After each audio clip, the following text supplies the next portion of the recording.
Hello everyone. Today we're going to talk about polynomial and rational inequalities. In this video, we are going to focus on polynomial inequalities. Let f of x be a polynomial. Then a polynomial inequality can be one of the following. F of x is less than 0. F of x is less than or equal to 0. F of x is greater than 0, or f of x is greater than or equal to 0. First, let's try to understand these inequalities in a graphical sense. Example 1. The graph of y is equal to f of x is given here. Solve the inequalities. So first, I want to remind you that f of x is the same as y. So in part A, when we say f of x is less than 0, we are referring to y is less than 0. So where on the graph where y is negative? In the coordinate system, the y values that are above the horizontal line will be positive, and the y values that are below the horizontal line will always be negative. So when we say where is it that the graph is negative, we're talking about any pieces of graph that's below the horizontal line. So these two pieces here. So let's write the interval in terms of x for those two pieces. So for this first piece, in terms of x, looks like it goes to the left all the way to negative infinity. And then it goes up to here where x at that point is negative 4. And then the second piece looks like it goes from 0, the origin, all the way to 1. So two intervals, negative infinity to negative 4 and 0 to 1 are the two that makes the function negative. Part B, we have f of x is less than or equal to 0. So the only difference between part A and part B is we include 0 this time as well. Well, y is equal to 0 when the point is exactly on the x-axis. So there are these points right here. So before in part A, we did not include negative 4 or 0 or 1 because we use parentheses for all of them. But this time we are going to include those values because those are the values that will make the function or y equal 0. Next, we have f of x is greater than 0. That will be anything above the x-axis. So that's going to be this section and this section. So writing the interval for each of them. So for the first curve here, looks like x goes from negative 4 to 0. And we don't want to include the values themselves because here we have strictly greater than 0. And the second part, this section here, looks like x goes from 1 all the way to the right. So that's to infinity.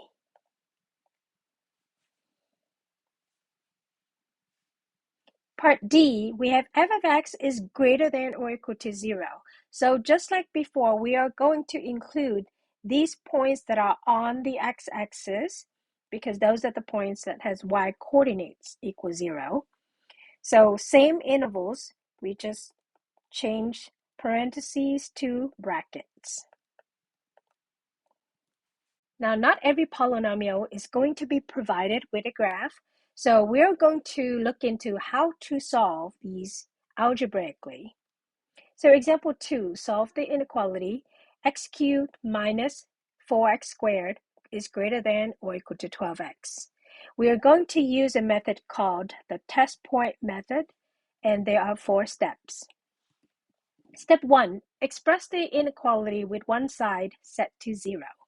So that means we'll need to move 12x over to the left side. So we'll have x cubed minus 4x squared minus 12x is greater than or equal to 0.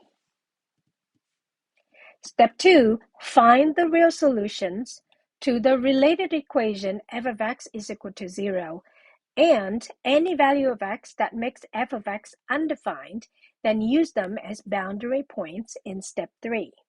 So there are two things that we need to look at. One is when the function is equal to 0 and when is the function undefined. So let's work on f of x is equal to 0 first. So x cubed minus 4x squared minus 12x is equal to 0. We could solve this equation by using factoring. I see that I can factor out the GCF first, which is x. In parentheses, I should have x squared minus 4x minus 12 is equal to 0. Factor the polynomial within the parentheses here. I want two numbers multiplied to negative 12 and add up to negative 4. And the two numbers should be negative 6 and positive 2. Now we let each factor be 0. So x is equal to 0, or x minus 6 is equal to 0, or x plus 2 is equal to 0.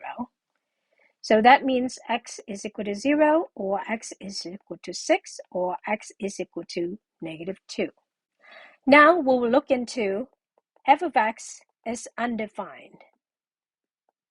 So looking at this polynomial, x cubed minus 4x squared minus 12, I don't see any square root. I don't see any even roots for that matter.